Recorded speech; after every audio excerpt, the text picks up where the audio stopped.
અત્યારે રાજ્યમાં ચૂંટણીનું પરિણામ જાહેર થઈ ચૂક્યું છે અને ક્યાંક ને ક્યાંક રાજ્યમાં માહોલ ગરમાયો હોય તેવું જોવા મળી રહ્યું છે। અમુક જગ્યાએ કોક પાર્ટી વિજેતા થઈ હોય તો ત્યાં ઉત્સાહનો માહોલ છે, તો કોક પાર્ટી હારી હોય તો ત્યાં દુઃખનો માહોલ છે। આ વચ્ચે અમુક જગ્યાએથી મારામારીના દ્રશ્યો પણ સામે આવી રહ્યા છે। ક્યાંક ને ક્યાંક લોકો રોષે ભરાયા છે। નમસ્કાર, આપ જોઈ રહ્યા છો ચક્રવાત ન્યૂઝ, આપની સાથે વંશિકા।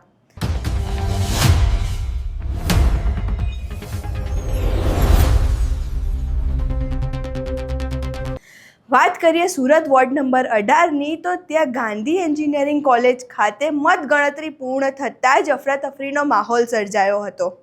ત્યાંના બીજેપી ઉમેદવાર દિનેશ રાજપુરોહિતની જીત થતાં જ કોંગ્રેસના નેતાઓ રોષે ભરાયા હતા અને તેમનું અગ્રેસન રણ મેદાનમાં દેખાઈ રહ્યું હતું। એમનું અગ્રેસન ક્યાંક ને ક્યાંક મારામારીમાં ફેવરાઈ ગયું હતું। કોંગ્રેસના ઉમેદવાર ખુમાનસિંહે આક્ષેપો લગાવ્યા છે કે તેમને આ મારામારી વચ્ચે ઈજા પહોંચી હતી। અહીં જોઈએ તેના દ્રશ્યો।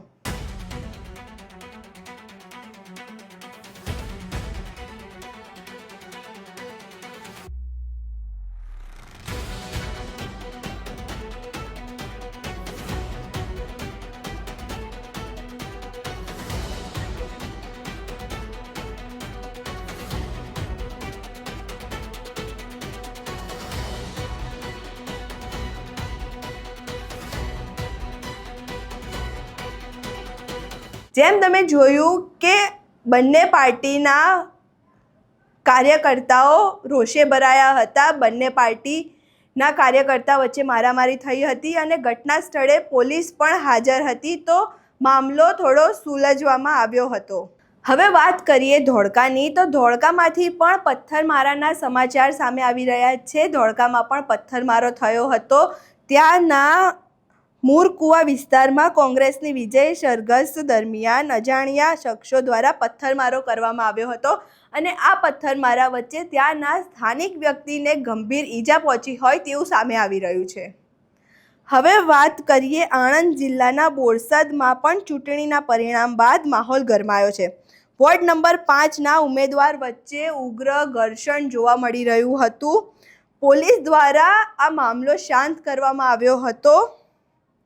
મહત્વનું એ છે કે અહીં 36 બેઠકોમાંથી ભાજપે 18 બેઠકો મેળવી છે, ત્યારે અપક્ષ અને આપના ઉમેદવારો પણ જોરદાર ટક્કર આપી રહ્યા છે। અહીં જોઈએ તેના દ્રશ્યો।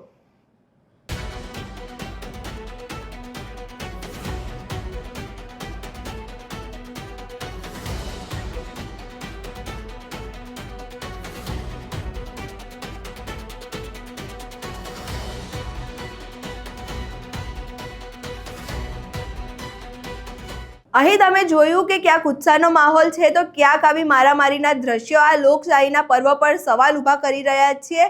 આ બાબતે તમારું શું કહેવું છે અમને કમેન્ટ બોક્સમાં જરૂરથી જણાવજો। તમારા વિસ્તારમાં કઈ પાર્ટી વિજેતા થઈ છે તે પણ અમને કમેન્ટ બોક્સમાં જરૂરથી જણાવજો। અમારો વિડીયો પસંદ આવ્યો હોય તો વિડીયોને લાઇક કરો, શેર કરો અને સબસ્ક્રાઇબ કરવાનું ભૂલશો નહીં। નમસ્કાર।